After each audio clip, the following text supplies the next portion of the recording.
Hello, my name is Anna. I'm a fifth-year medical student from Paris-Saclay University in France. And I'm here in Bishkek, Kyrgyzstan to do a short-term course in obstetric and gynecology. I am here in the Kyrgyz American Maternity Hospital, where I follow doctors and see mothers. So during my time here, I got to assist in surgery.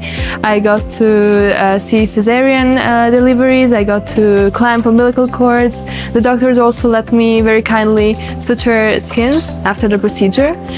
I also got to see normal labor and deliveries. Also, thanks to the kindness of the doctors, this weekend I had the chance to go to Istanbul for a forum about gynecology held by the Kyrgyz College of Obstetricians and Gynecologists, where I got to experience a lot of interesting presentations from famous doctors all over Kyrgyzstan and also international from Russia and China.